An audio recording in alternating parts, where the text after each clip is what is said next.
అందరికీ ప్రజల పరిశుద్ధ గ్రంథమైన బైబిల్ నుండి ఆది కాండం నుంచి ప్రకటన గ్రంథం వరకు ఉన్న పుస్తకాల్లో నుంచి ఒక్కొక్క పుస్తకం నుండి క్లుప్తంగా వీడియోలు చేయాలని అనుకుంటున్నాను. ఈ మొట్టమొదటి ప్రయత్నమే. దానికి మీరందరూ సహకరించండి.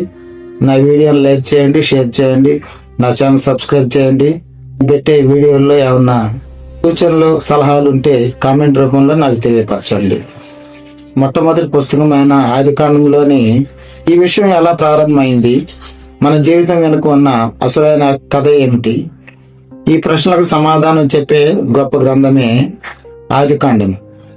ఇప్పుడు ఆ కథను సీన్ టు సీన్ గా వీడియో రూపంలో మీకు అందిస్తున్నాను. తప్పనిసరిగా నాకు సహకరించగలరని కోరుకుంటున్నాను. ఇంకా ఆలస్యం ఎందుకు వీడియోలో పోదాం. ఆకాశము లేదు, భూమి లేదు, కేవలం శూన్యత మాత్రమే. చీకటి అంతటా వ్యాపించి ఉంది. అప్పుడు దేవుని ఆత్మ జలముల మీద నిశ్శబ్దంగా సంచరించుండెను. ఆ నిశ్శబ్దాన్ని చీల్చుతూ దేవుడు పలికాడు, వెలుగు కలుగుగాక. అంతే, చీకటిని చీల్చుకుంటూ అద్భుతమైన వెలుగు విరుచుకుపడింది. వెలుగు చీకటి వేరు చేయబడ్డాయి. దేవుడు ఆకాశాన్ని విస్తరించాడు, నీళ్లను వేరు చేసి భూమిని బయటకు తెచ్చాడు. పర్వతాలు లేచాయి, సముద్రాలు ఏర్పడ్డాయి. సృష్టికి క్రమం వచ్చింది. కాలాన్ని గుర్తించేందుకు దేవుడు సూర్యుడిని నియమించాడు. రాత్రికి చంద్రుడిని, ఆకాశమంతా నక్షత్రాలతో నింపాడు. ప్రతి నక్షత్రం ఆయన శక్తికి సాక్ష్యం. భూమి పచ్చగా మారింది. మొక్కలు చెట్లు పుట్టాయి, జంతువులు పరిగెత్తాయి. దేవుడు ఏదైనా తోటను నాటాడు. అది సంపూర్ణమైన స్థలం. దేవుడు మట్టిని తీసుకున్నాడు, తన స్వరూపంలో మనిషిని సృష్టించాడు. తన శ్వాసను ఆదాములో ఊదాడు. అప్పుడు మనిషికి జీవం వచ్చింది.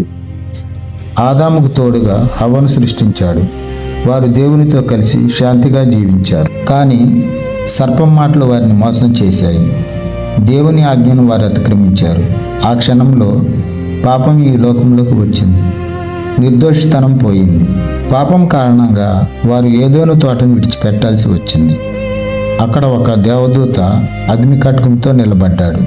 వేదనతో వారు బయటకు నడిచారు. కాలక్రమేణా లోకం చెడుతో నిండిపోయింది. కానీ నోవహు దేవునికి ఇష్టడయ్యాడు. దేవుడు అతనితో నౌక కట్టించాడు.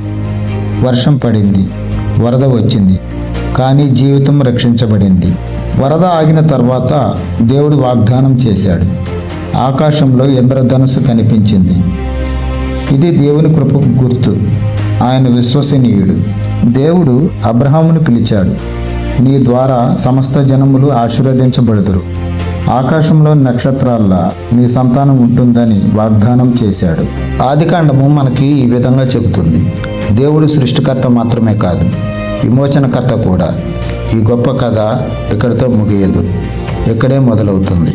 నా కథ నచ్చితే నా వీడియోని లైక్ చేయండి, షేర్ చేయండి, నా ఛానల్ సబ్స్క్రైబ్ చేయండి, పక్కనే ఉన్న బెల్ ఐకాన్ నొక్కండి. అందరికీ ధన్యవాదాలు.